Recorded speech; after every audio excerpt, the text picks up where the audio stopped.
नमस्कार, ये आकाशवाणी है। अभी आप अनुज कुमार शर्मा से समाचार सुनेंगे।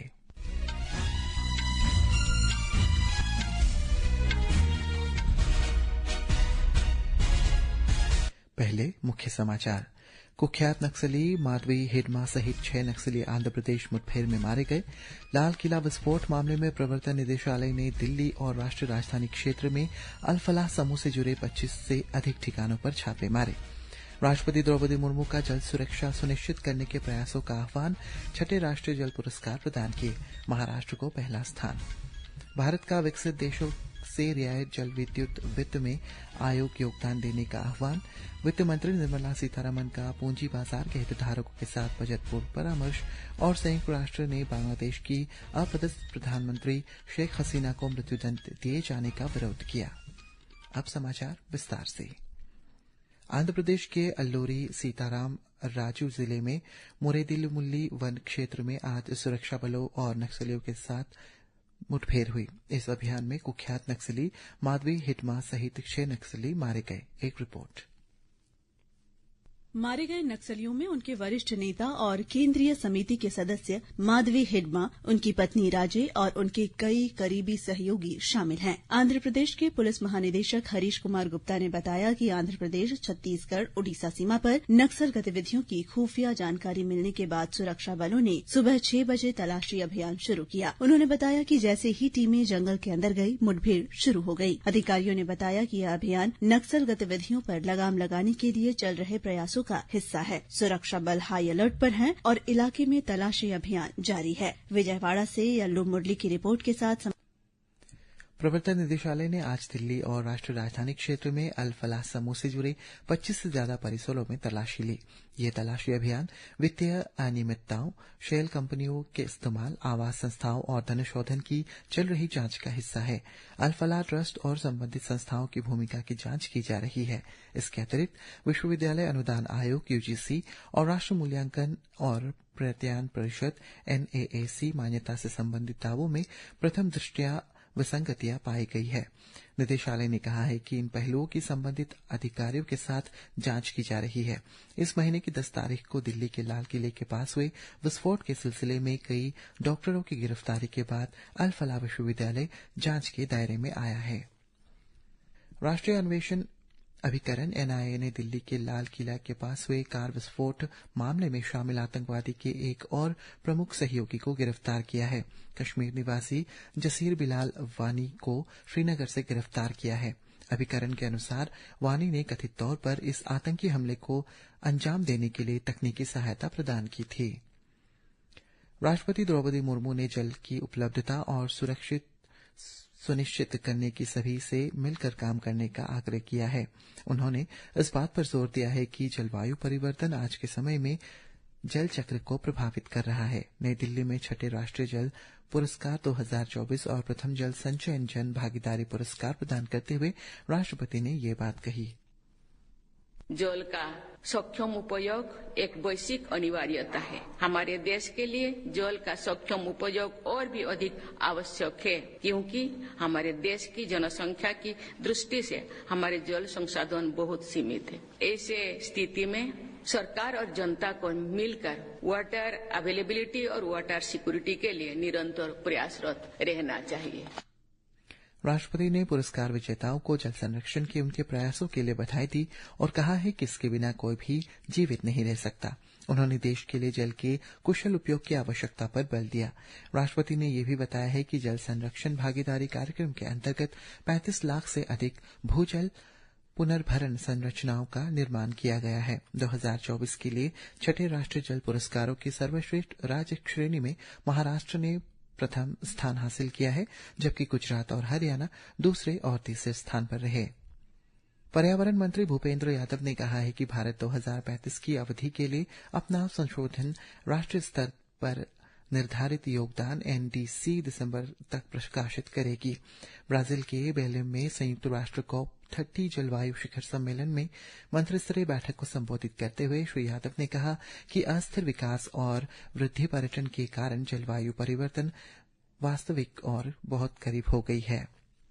अरुणाचल प्रदेश के राज्यपाल लेफ्टिनेंट जनरल टैट केटी पटनायक ने आज हिमालयन यूनिवर्सिटी ईटानगर में north east national service scheme NSS festival के वैलेडिक्टरी समारोह में शामिल हुए। गवर्नर ने कल्चरल क्विज और पावर पॉइंट प्रेजेंटेशन कॉम्पिटिशन के विजेताओं को अवार्ड और मेरिट सर्टिफिकेट प्रदान किए, जिसमें सभी 8 नॉर्थ ईस्ट राज्यों के 320 एनएसएस वॉलंटियर्स ने हिस्सा लिया था। कार्यक्रम को संबोधित करते हुए राज्यपाल ने कहा है कि एनएसएस वॉलंटियर्स अपनी युवा एनर्जी को समाज की सेवा में लगाकर देश को आगे बढ़ाने में अहम भूमिका निभाते हैं। उन्होंने वॉलंटियर्स को आगे की जिम्मेदारियों के लिए खुद को तैयार रखने का आह्वान किया। उन्होंने कहा है कि युवाओं के पास पहले से बहुत ज्यादा पोटेंशियल, टैलेंट और क्रिएटिविटी है। बस इन खूबियों को लगन से निखारना और उन्हें अच्छे देश बनाने में लगाना जरूरी है। राज्यपाल ने युवाओं से फिजिकली और मेंटली अलर्ट, मॉरली ईमानदार और सेल्फ डिसिप्लिन अपनाने की अपील की। वित्त मंत्री निर्मला सीतारमण ने आज नई दिल्ली में आगामी केंद्रीय बजट 2024-27 के संबंध में पूंजी बाजार के हितधारकों के साथ चौथे बजट पूर्व परामर्श की अध्यक्षता की। बैठक में वित्त राज्य मंत्री पंकज चौधरी, आर्थिक मामलों के विभाग के सचिव और भारत सरकार के मुख्य आर्थिक सलाहकार भी शामिल हुए। वित्त मंत्रालय विशेषज्ञों, उद्योग जगत के दिग्गजों, अर्थशास्त्रियों और राज्य के अधिकारियों के साथ प्रतिवर्ष कई बजट पूर्व परामर्श बैठकें आयोजित करता है। इसका उद्देश्य यह सुनिश्चित करना है कि केंद्रीय बजट विधिवत दृष्टिकोणों को प्रतिबिंबित करे और प्रमुख आर्थिक प्राथमिकताओं को शामिल करे। बिहार में एनडीए के नवनिर्वाचित विधायक दल पटना में अपने नेता का चुनाव के लिए कल बैठक करेंगे। 5 घटक दलों भाजपा, जनता दल यूनाइटेड, लोक जनशक्ति पार्टी, रामविलास, हिंदुस्तानी आवाम मोर्चा और राष्ट्रीय लोक मोर्चा के 202 एनडीए विधायक इस बैठक में भाग लेंगे।